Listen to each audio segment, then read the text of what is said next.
We're going to spend this last time looking at work and rest, and what we really wanted KLMS to be was to equip you for life. We didn't want to just give you theological information. We didn't want to just give you um, about discipleship or evangelism. We really wanted to be able to help you understand how to live for Jesus and follow Jesus in every area of life. So last week we looked at finances. Today we want to be able to look at the issue of work, and we're going to start by looking at time. It's interesting that in the Old Testament there's no general word for time, nor are there specific words for categories like past, present, and future. They had a different understanding of time than we do. Time was not viewed as an abstract reality. It simply described when an event occurred. So a discussion of time from a biblical point of view is a discussion of what is happening in any given moment. That's all that time really means. They don't really have kind of an abstract view of time and eternity the way that we do. So let's look at the notes then. God is the Lord of time, and he gives it to us as a gift to fulfill his purposes for our lives. Isn't that an interesting way to think about time, that time is a gift? I don't know if you've thought about this when you see somebody's life cut short, when they died prematurely, or there's an accident or something where the rest of someone's life is dramatically changed. And you begin to realize, wow, I can't take this idea of time for granted. It really is a gift from God. That's why Psalm 90 says, teach us to number our days aright, that we may gain a heart of wisdom. It's interesting when I was in my 20s or 30s, or thinking, oh, I got lots of time. And now that I'm 53, it's like time's running out. How many more years do I have left of youthful, active living? And it just really puts things in perspective. So I'm glad that you're all way younger than me. You get to think of these things ahead of time. Therefore, today is the most important time, as it is the only moment we can impact, right? Can you change the past? No. What can you do tomorrow? Well, tomorrow will become today for you to change that. The only time that really counts is right now. Lord Chesterfield, I love this quote, take care of the minutes, for the hours will take care of themselves. Don't you find that when we worry about the past or we worry about the present, we're not able to focus on today? If we have regret over what happened, or we rest on our successes, we're not thinking about today. If we worry about tomorrow, we're frantic about today.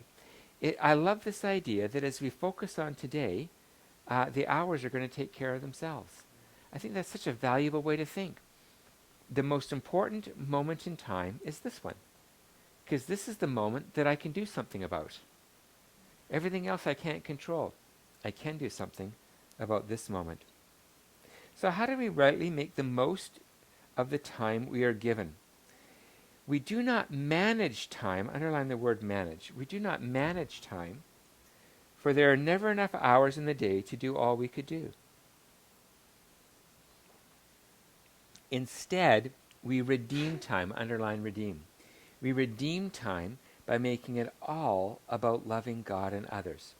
People talk about time management, and what I'm going to do is I'm going to give a certain amount of my time to myself, a certain amount of time to my boss, a certain amount of time to my family. I'm going to invest in, personal development. We think we divide up time, but what we find is that there's actually never enough time to really do well at any of the things that we want to do. There's never enough time. Some of you may say, no, there's more than enough time at work. But really, to do an excellent job at work, you run out of time. There's never enough time to spend with family. There's never enough time to spend alone with Jesus.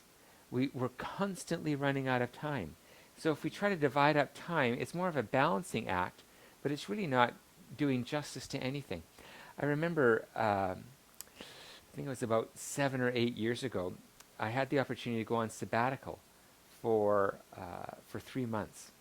And so this is the time that you can devote to personal study and development and kind of take a bit of a rest break. And so I'm not working during that time, which means, 50 or 60 hours of the week I have back. Well, it's shocking when you're not working how busy you can be. It's just shocking. It's just shocking. My brother's retired, and he talks about how full his day is. And I believe him, because it's just, time just seems to get filled up.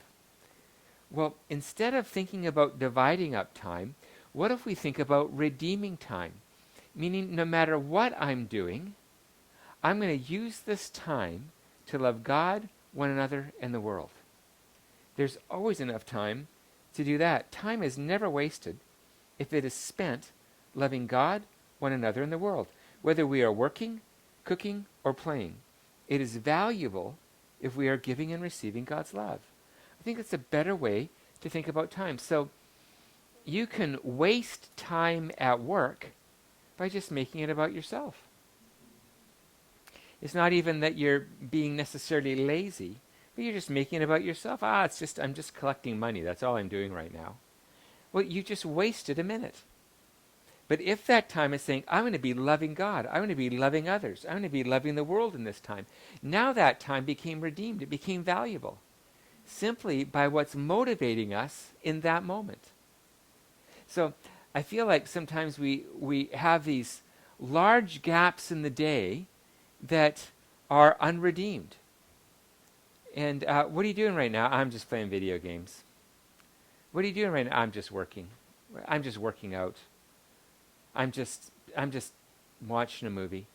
Well, what if that could be a moment where if I'm watching a movie, what if I'm receiving leisure time as a gift from God? Now that became an eternal moment watching a movie. Because now I've invited God into that moment. I say, God, thank you that I get to relax. I get to relax with friends. And I receive this moment as a gift from you. Now that moment was redeemed, even though it was leisure. So, God has given us enough time and money, we talked about that last week, to love him and others. There's always enough time to love him and others. But there's never enough time to be lazy, greedy, faithless, or selfish. You'll always run out of time. If you want to be selfish, there'll never be enough time in the day to be perfectly selfish. God knows I've tried. So there's never enough time for that.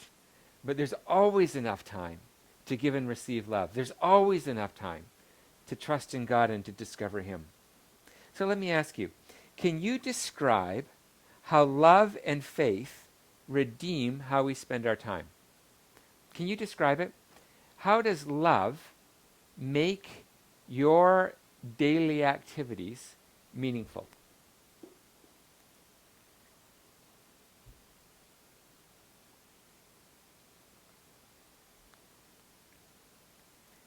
Is it too obvious a question, or is it too difficult a question? I can't tell.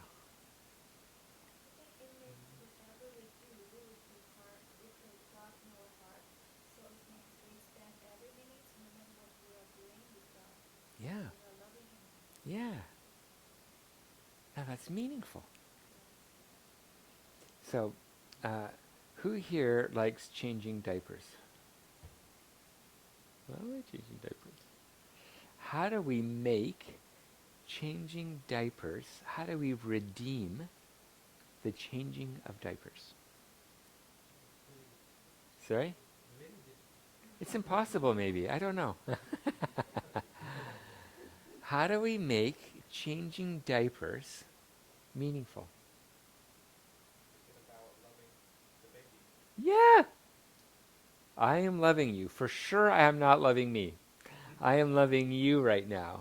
Now, that moment just became eternal. The Bible says that 3 things remain. 3 things are eternal. Do you know what those 3 are? What are they? Faith, hope, and love. So when we put faith, hope, and love into a moment, that moment just became eternal. So when we're changing diapers in the name of loving our child, that's an eternal moment. It has eternal value in God's kingdom.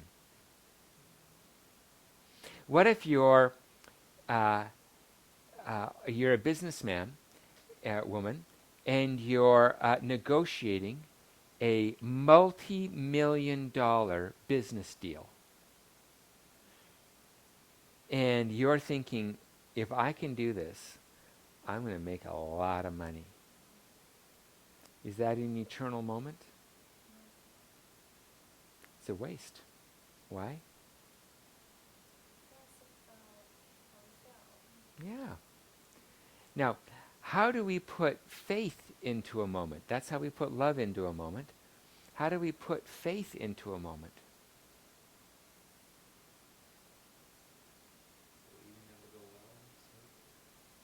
Good.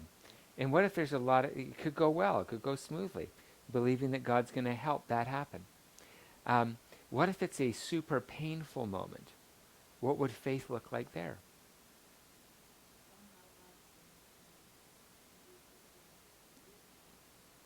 He's going to use this moment to do something good.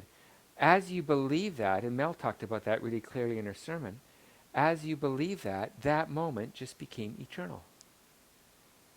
Because you invited God into that moment, and God is eternal. And as you trust Him in that moment, it's a valuable moment. I love this idea of not wasting pain. Pain can be wasted simply by using pain to resent God, be suspicious of others, but as we see God in that moment, the pain isn't wasted because we're trusting Him with that pain. How does hope change a moment?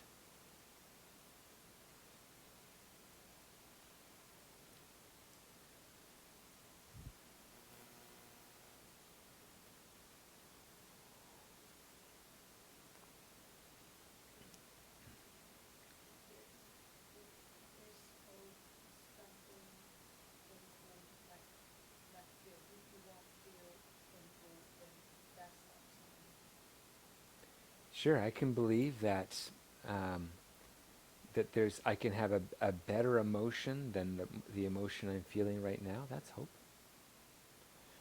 Hope is about something in the future. So, how does hope change what we do today?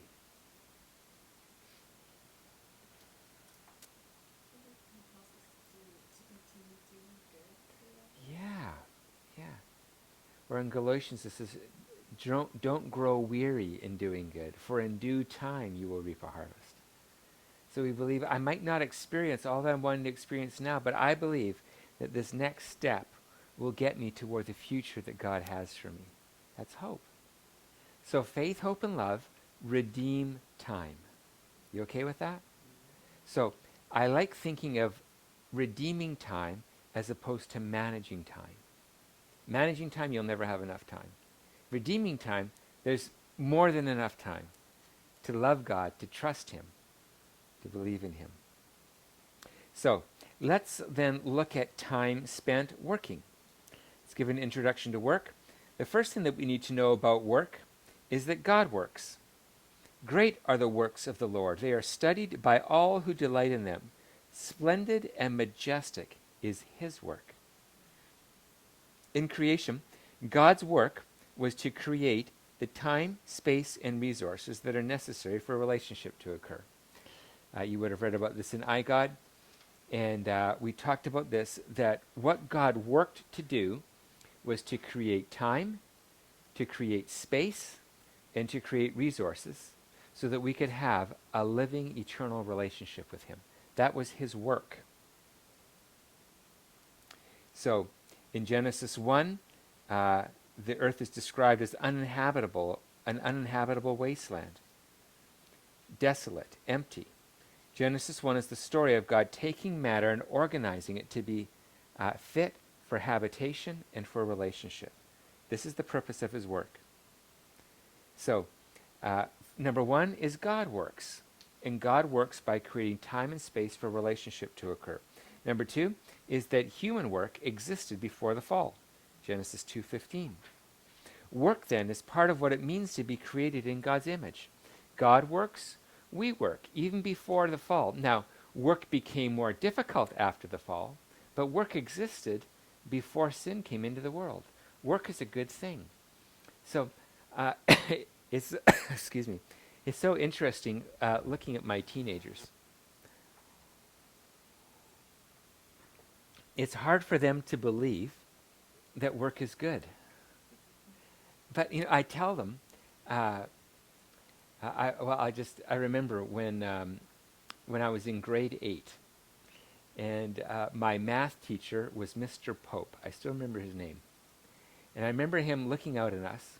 It's the first day of class, and he says, "Math is fun," and then we all broke out laughing, like math is never fun. That was a really funny joke, and he didn't laugh. Now, what a strange thing! You're not laughing, like you told a joke. And then during the course of the year, I thought math was fun. I believed him. It was really, really exciting and enjoyable, and he believed it, and it was contagious. He brought faith into that moment, and I received it. And I'll tell my kids, I love working, and they have this kind of blank look on their face. I have no idea what you're talking about.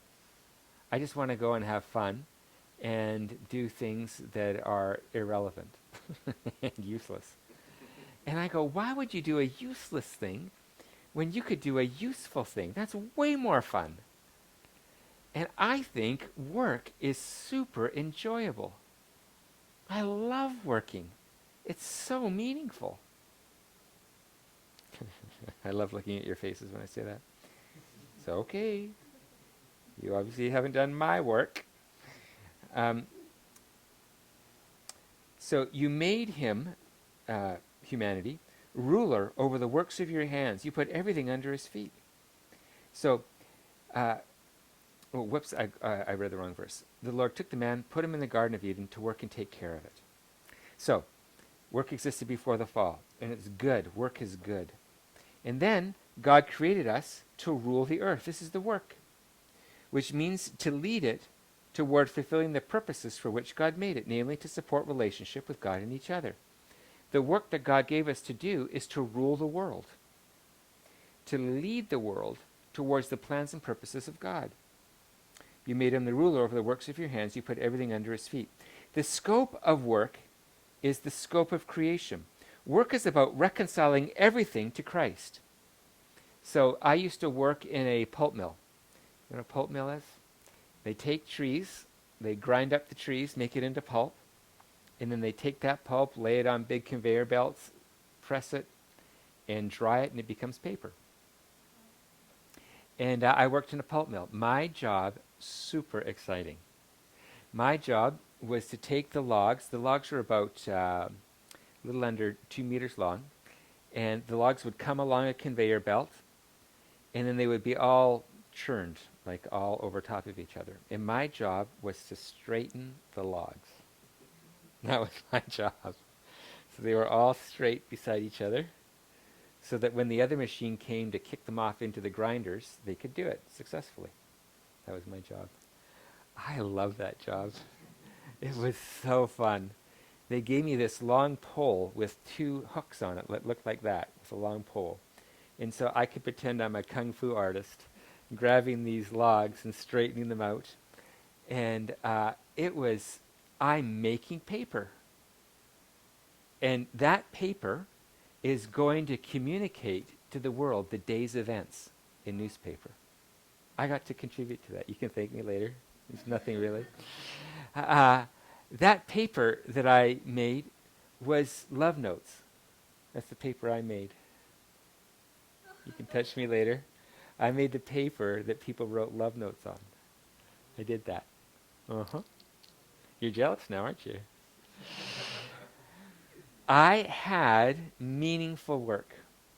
I was contributing to relationship. I was continuing the work that God started in creation. And I was trying to do that work well so that God could be glorified. Communication could occur.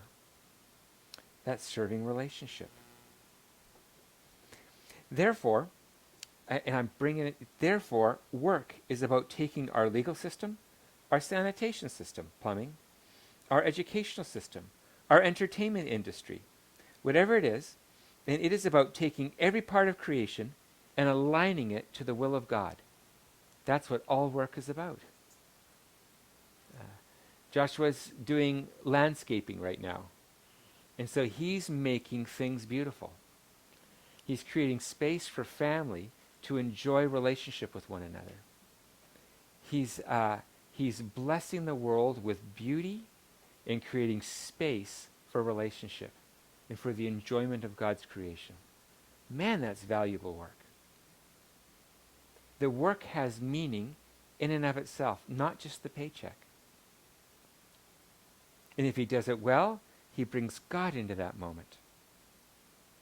So in summary, work is intrinsically good when it enhances relationship.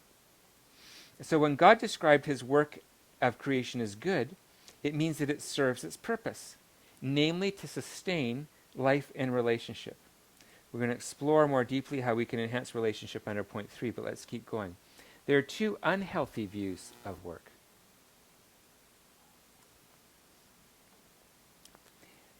And work can either be idolized or cursed. Let's look first of all at idolized. This view sees the ultimate purpose of work as self-fulfillment, to meet our emotional, material, and intellectual needs. There was a survey done a few years ago, and do you know what Canadians value most? Do you want to guess? I'm curious. What do you think? Happiness? Good. Freedom? Good. Sorry? Fulfilling career? Tolerance? Peace is good. We're getting closer. 96% of Canadians value leisure above all else. That is the most important value in Canada. 96%. Followed by 89% valuing career success. And then 55% valued marriage. Nobody said that here. It's really funny. Christians. 46% valued religion. None of you valued religion. That's funny. Yeah. Isn't that interesting? But the top, above everything else, leisure. This speaks to the idolatry of work and self over relationships. I want to work simply so that I can enjoy my leisure time. But what we can do with work is work is a means to me feeling self-fulfilled. I'm artistic, so I need to find self-expression. And the best kind, you've heard this saying, if you do something that you love, you'll never have to work a day in your life. Have you ever heard that saying before? So, it's all about self-expression and doing what I'm good at and what I enjoy. And boy, we've gone wrong somehow. And that's why I think we're bored at work and why we need to move on to another job, because we're working for self. But if we're working for the glory of God, it barely matters what we do, because we work to, and we see God in it, and we see how this can contribute to relationship, and let me do the job that nobody else wants to do. I remember the story of a man, I believe it was in China, who was thrown into jail because he was a Christian. And so his job was to clean the cesspool. The cesspool is where all the waste from the toilets went into this big pool. They'd empty it now and then. It had to be cleaned. I don't know why. And his job was to clean that. Well, it was the only place in the prison where there were no guards, because it smelled like you have no idea. So he says, I got to go out to the cesspool, and I could praise God at the top of my lungs and worship him with all that was in me. He says, I could hardly wait for the time in the week when I could go and cleaning the cesspool was God's gift to me, enabling me to worship him the way that I've longed to, but couldn't in prison, because they would beat me. Isn't that fascinating? This is somebody who's figured out how to find Jesus in the midst of life, redeeming things. But if we make it all about self, it's a horrible job. In this view, success in life equals success in work. Personal value is measured according to wealth, status, or toys. Do you drive a Mercedes? That's a toy. Or do you drive a Hyundai? I'm so sorry. That's how success is measured. When our identity is in our work and what we own, we end up working more but accomplishing less. Studies reveal that when we work more than 50 or 60 hours per week, productivity and efficiency begin to reverse. I can remember seeing students who felt very obligated to work hard, usually to please their parents back home. And I remember when I was at UBC, and I'd see them in the library, and they're at their desk like this. They're just, they're just trying to stay awake while they're at their desk. And it's, go to bed. Relax. No, I'm studying. No, you're not. But I've got to do good. I've got to concentrate. Where's some coffee? Your productivity actually goes down. Meaning goes down when we make it all about self and personal success. Richard Swanson talks about something called affluenza. Fluenza means you have the cold. And this is affluenza, affluent, being rich. So affluenza is the sickness of being rich, pursuing being rich. Affluenza is an unhappy condition of overload, debt, anxiety, and waste, resulting from the dogged pursuit of more. A consumer life is one where we buy because of stress, anxiety, boredom, or depression. The problem is that work and consumption can't deliver what they promise, and so we remain insecure and insignificant. This is what Ecclesiastes says. So I hated life because the work that is done under the sun was grievous to me. All of it is meaningless, a chasing after the wind. So when we idolize it, we actually we resent the very thing that we hope will give us meaning and purpose. We resent it because ultimately it's going to let us down. The opposite view is cursed. This view sees work as a necessary evil, as part of the curse. From this perspective, success in life is found outside of work. So whether we live for the weekends or we live for heaven, the work of our hands lacks inherent value. For Christians, this can look like thinking that the only important part of work is evangelism. But there is value in the actual work we do. You are not being valuable just when you're on your break telling somebody about Jesus. The actual work that you do has value. And I encourage you, pray. Say, Father, what does it look like to find faith, hope, and love in this moment? What does it look like to find you in this moment?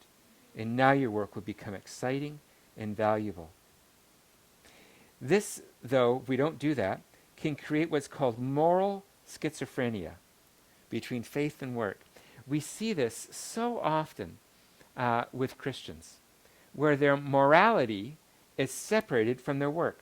In 1983, the Princeton Research Center measured a wide range of moral and ethical behaviors, such as calling in sick when you're not sick, you're sick-ish, cheating on income tax, and stealing from company supplies. The research showed that there was no significant difference in morality between the churched and the unchurched. I think we see this particularly in Africa, where you'll see Christian nations, but where their morality is not Christian at all. And I mean, you see it here as well. But the idea is I have my Christianity and then I have my work. And these two things are very, very separate things. What God wants to do is actually save our work. He wants to be in the middle of our work. And our morals should affect how we work. Christians need to be the hardest working people there. Wherever you are, Christians should be the hardest working, have the most integrity, the easiest to get along with. There's a friend of mine who who owned a large business, and he says, I stopped hiring Christians because they were lazy. All they ever wanted to talk about was Jesus, but they didn't actually work or get along with people, and they didn't know how to solve relational tension. I stopped hiring Christians. He says, I found non-Christians to be much better workers, much easier to get along. Isn't that embarrassing? That is this moral schizophrenia. I worship Jesus on Sunday, and I have no idea how to bring that in to my work. The truth is that Christ redeems our work. So while painful toil is a curse, work itself is not. The same word for the woman's pain in childbirth is used for the man's pain in working the soil. You know that curse in Genesis 3? So while work and procreation are inherently good, their sin added a dimension of struggle. Sin causes nature to resist our God-given mandate to be fruitful and rule the earth. But Christ redeemed us from the curse of the law by becoming a curse for us, for it is written, cursed is everyone who is hung on a tree. So Jesus wants to absorb that curse and give back to us meaningful work.